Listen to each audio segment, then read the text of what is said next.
the Ford versus Chevrolet rivalry is as American as apple pie.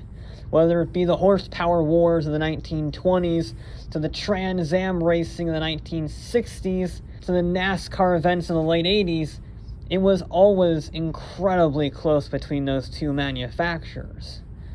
But there is one event that was very recent.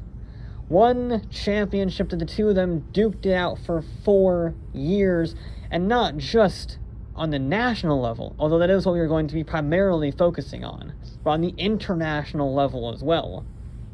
I'm talking about their GTLM racing programs, specifically at IMSA.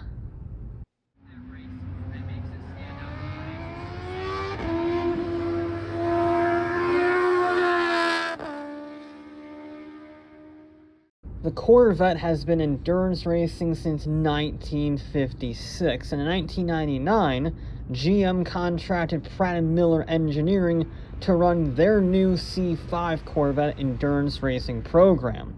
And that would turn out to be one of the greatest partnerships in racing, as the Corvette dominated the GT class so thoroughly that even AMG Petronas would shudder.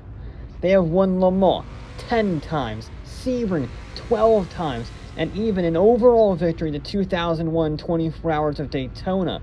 Their drivers have won the title 14 times, including 7 in a row from 2002 to 2008. The team itself won the title in 2001, 2002, 2003, 2004, 2007, 2008, 2012, 2013, 2016, 2018, 2020, and 2021. But starting in 2014, something changed. IMSA merged the Rolex Sports Car Series with the American Le Mans Series into one United Sports Car Championship. Now, there was a championship not just for teams, not just for drivers, but for the manufacturers themselves. And it was a very close championship from the start. All 5 teams finished within 23 points of each other in the standings. Now, the Corvette was always a point scorer, it just wasn't a title scorer. But that doesn't mean it was slow. The C7R proved its might in 2015 when it won the Endurance Triple Crown of Daytona, Sebring, and Le Mans in the same year. And 2016 would be a huge year, not just because the C7R got a host of new upgrades, but because those upgrades would have an uphill fight against a whole new field of competitors. BMW brought their M6, Ferrari brought their 488, and Ford arrived at the Mustang. Except they didn't. The Ford engineers at Multimatic told their bosses that that's what they would do, but once their bosses left the office happy with their new Mustang GTLM racer, the screaming began. They want a Mustang to beat Ferraris and Porsches? Are they insane? Multimatic clearly thought that they were insane, and instead designed a brand new mid-engine supercar from the ground up. Because they looked at the Corvette, and the M6, and the 488, and did not see refined sports cars and supercars. They saw inefficient designs. They were clearly road cars that were shoehorned into the GTLM specifications. So Ford decided to do the opposite and build a GTLM car to the absolute letter of the rules and then shoehorn it into production. Those 12 engineers read the rules and took them to their logical extremes. The diffuser can only be so much wider than the road car? Okay. The road car won't really have a rear bumper, instead it'll just have a massive rear diffuser that's the entire width of the car. You want a profile of the race car to match the profile of the road car? Fine. We'll just style the road car like an LMP1 racer. That's why the GT has massive tunnels running alongside its teardrop shape. It's why you have to physically step almost a foot into the car just to sit down. And that's why it had to have a V6 engine. A lot of people were unhappy that the new GT had a twin-turbo V6 from the F-150 EcoBoost, and not a V8 like the older cars did. However, not only was the EcoBoost V6 lighter and more fuel efficient, It gave the engineers the room they needed to make that negative space in the back of the car. Or to quote the engineers, if the other guys want to haul around 2 extra cylinders not doing anything, go ahead. I mean, to be honest, the GT shouldn't even be classified as a supercar, if I'm honest. Even McLarens have room for a duffel bag in the back, but not the GT. If it didn't help win Le Mans, it wasn't added to the car.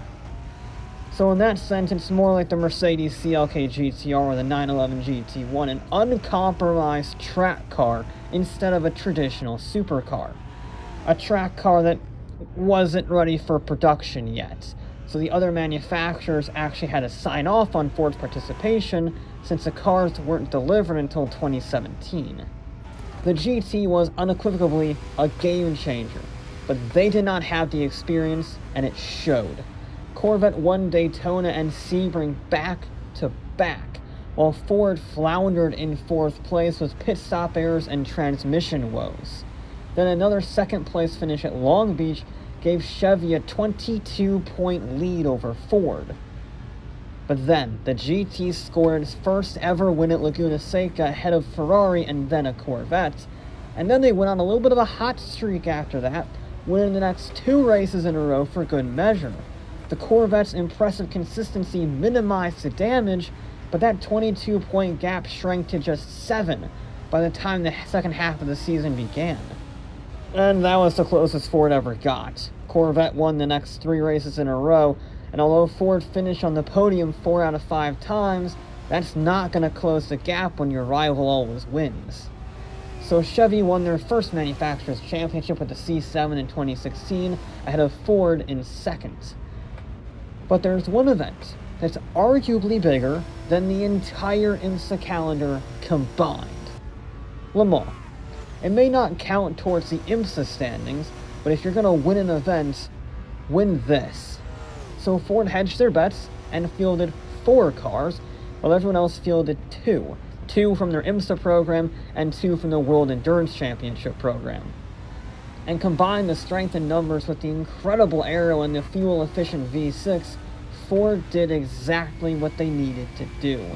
Overtake the Ferrari down the back straightaway and just drive without making a mistake. Ford won the GTLM class 50 years to the day after their overall win in 1966, with the other cars finishing 3rd, 4th, and 9th. Ferrari was the only real challenger that year, and even then there was some controversy on pit lane violations and not following them, and that's why Ford didn't get a 1, 2, 3, but it's a whole basket that is just very messy in the usual European racing way. But it didn't change the fact that Corvette really struggled. They crashed and the other one finished 7th.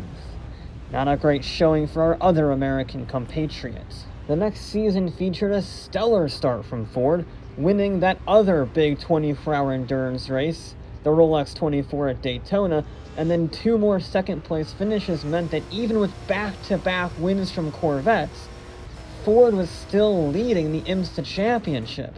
By 1 point, but it's 1 point more than Chevy had. And they didn't like that. At all, actually. And won again at Laguna Seca to score a hat trick of wins and take the championship lead.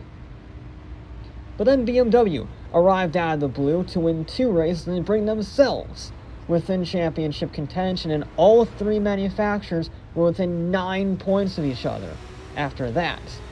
But a few 3rd-place finishes at Lime Rock and Road America left Chevy vulnerable, and Ford successfully exploited that lull to win Road America and take the lead back by 1 point with 3 rounds to go. Then Corvette took the lead back by 2 points at VIR as they headed towards a tense finish to the line. A finish that quickly turned anticlimactic as BMW won both events, while Chevy finished 4th and 2nd to take the crown by 6 points. But not 6 points over Ford. No. They completely bottled the last 2 races and finished 3rd overall behind BMW. They at least had a minor consolation prize in that they finished 2nd at Le Mans that year, behind Aston Martin, but ahead of the 3rd-place Corvette. So while they didn't win their class, They did at least win American bragging rights in that hollow victory sort of a way. But it was 2018 that was set to be the most intense season in years, because Porsche had arrived with the new 911 RSR. Ford changed the aerodynamics game, and Porsche responded by making the 911 mid-engined. Imagine pushing someone so far that they are willing to change over 50 years of history, one of its most defining traits as a platform, just so they could win. Admittedly, Porsche had been really struggling up to that point, but with the new mid-engine layout and a naturally aspirated engine and double wishbone suspension up front, that brought Porsche back into contention, making it anybody's game. And the first 3 races proved that. Ford won their second Daytona 24-hour in a row, then Porsche won Sebring, and then Chevy won Long Beach. So when Porsche won round 4 at Laguna Seca, here were the point totals so far.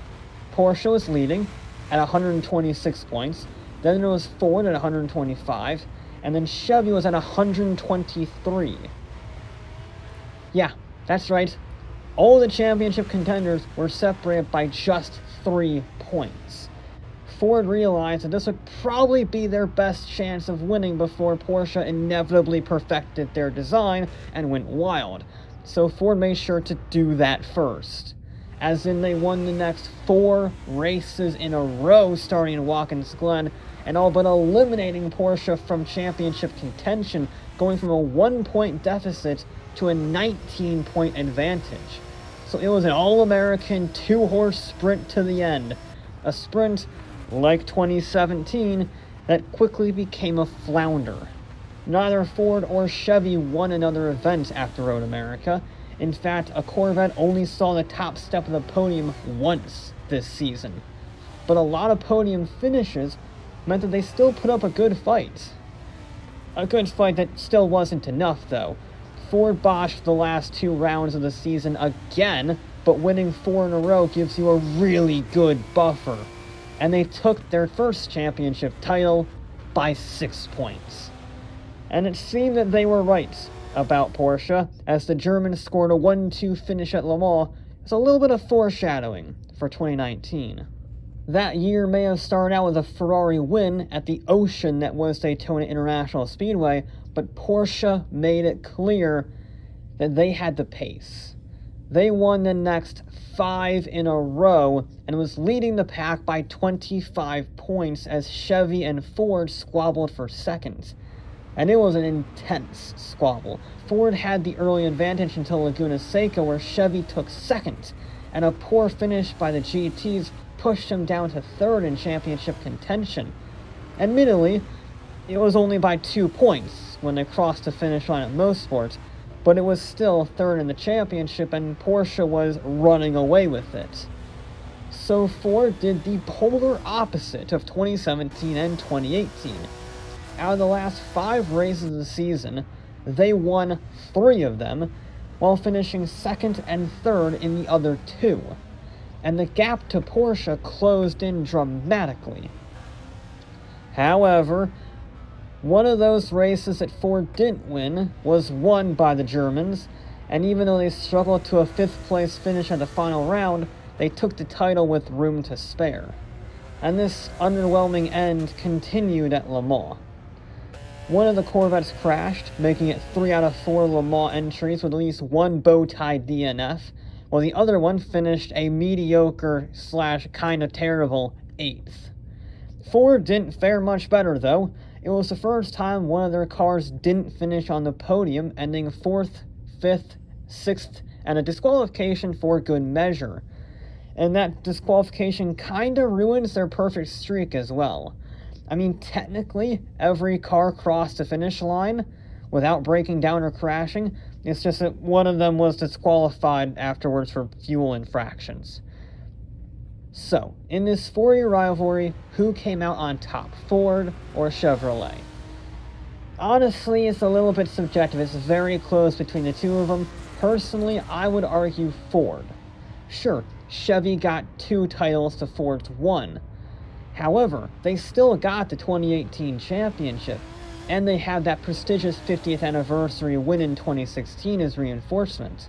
Not only that, every car that Ford entered at Le Mans, 16 over 4 years, every single one crossed the finish line without a mechanical failure or a crash, which honestly might be more impressive than their Le Mans win, especially when looking at the Chevrolet's 38% retirement rate. And then there's the number of wins in the IMSA championship. Ford has 14 to Chevrolet's 10. Now there are two ways to interpret that, both of which are correct. You could argue that Chevy's results are more impressive since they took more titles with less wins, and therefore they are the superior team with consistency. Or you could argue that sometimes the numbers do matter and winning is winning. At that point, honestly, it just becomes who you support more. And in 2019, when they announced their retirement from racing at the end of the year, everyone suspected that was it for a very long time. They had their glorious return with their next generation GT, and they hung up their hats for retirement. But the new Mustang GT3 gives Ford's executives the car they always wanted and promises a continuation of Ford's endurance career. But honestly, I don't think it'll have the significance or the legacy of the GT program.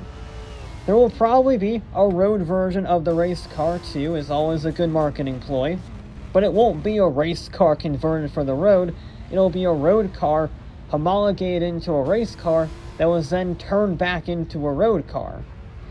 I can't say if it'll be competitive in a field against legitimate supercars, but it will at least carry on this incredible rivalry into the next generation.